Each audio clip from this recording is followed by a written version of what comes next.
সময় ছাড়া, ভালো করে মনে রাখবেন, মুখস্থ ঠোঁটস্থ যেন থাকে। দুইটার সময় তওবা কবুল হয় না, চিৎকার করে বলেন কয় সময়? এক হলো বাদাল গরগরা, গরগরানি যখন আসে, মালাকুল মাউত যখন চলে আসে, মালাকুল মাউতরে যখন দেখে ফেলবেন তখন তওবা কবুল হবে নাকি? কথা কন। ফেরাউনের নাম শুনছেন? ওরা যখন আল্লাহ লোহিত সাগরে ডুবাইয়া পানি খাওয়াইতে লাগলো, পানি খাইতে খাইতে পেটটা হয়েছে এত বড়, আর পানি খাইতে পারেন। এরপর হাত তুলে কয় আনা মিনাল মুসলিমিন, কোরআনের আয়াত, আনা মিনাল, হাত তুলে কয় আমি মুসলমান। ফেরাউন নাই বলে মুসলমান, আমরা যাবো কই? কথা কহ। ফেরাউন হাত তুলে কয় আনা মিনাল মুসলিমিন। আল্লাহ কয় টাইম ইজ আপ, দেরি করছস, অনেক সময় দিলাম, অনেক সুস্থ রেখেছি, ক্ষমতা দিয়েছি, দাপট দিয়েছি, তখন যদি ঘাটটা নত করে, মাথাটা নত করে একবার ক্ষমা চাইতি, ফেরাউন তোরেও ক্ষমা করে দিতাম। কিন্তু সময় শেষ হওয়ার পরে আমি মুসলমানদের অন্তর্ভুক্ত বললে কোনো লাভ হবে নাকি? আল্লাহ বলল সময় নাই, সময় শেষ। কারণ মুসা আলাইহিস সালামের চাচাতো ভাই অনেক দাওয়াত দিল, জাকাত দে, কারণকে জাকাত দিব না, এই সম্পদ আমি কামাইছি, আল্লাহ দেয় নাই।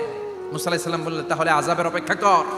আযাব চলে আসলো, আল্লাহ বলেন মুসা সেফ জোনে যাও, সরো, এখনই আযাব। ফাখাসাফনা বিহি ওয়া বিদারিহিল আরদ, পুরো ফাইয়ুমের জমিনটার আল্লাহ কাঁপিয়ে দিলেন, আর কারণকে সহ পুরো সম্পত্তি তার জামিনের ভিতরে দাবিয়ে দিলেন। হাঁটু পর্যন্ত কারণ দেবে যায়, ভাবছে উঠে যাবে, কোমর পর্যন্ত দেবে যায়, ভাবছে উঠে যাবে, গলা পর্যন্ত যখন দেবে যায় আর সুযোগ নাই। কয় মুসা আমার সব সম্পত্তি তোরে আর তোর আল্লাহরে দিয়ে দিলাম, আমারে বাঁচা, আমারে সব সম্পত্তি তোর আর তোর আল্লাহর, আমারে খালি বাঁচা, চাচা আপন প্রাণ। আল্লাহ বলে সময় শেষ। তার মানে বাদাল গরগরা, তওবা কিন্তু আর কবুল হয়। এই হলো একটা। নাম্বার 2, বাদা তুলুই শামস মিন মাগরিবিহা, প্রতিদিন চাঁদোলাতে সূর্য কোন দিক দিয়ে ওঠে? কথা কয় না? পূর্ব দিকে। কিয়ামতের আগ দিয়ে সূর্য আর পূর্ব দিকে উঠবে না, পশ্চিম দিক থেকে উঠবে। যেদিন প্রভাতে পশ্চিম দিক থেকে সূর্য উঠবে, ওই দিন থেকে তওবার দরজাটারে বন্ধ করে দিবে কে? তার আগ মুহূর্ত পর্যন্ত জীবনে যত গুনাহ করেছি, অন্যায় করেছি, চোখের পানি ছেড়ে ক্ষমা চাইলে ক্ষমা করবে কে?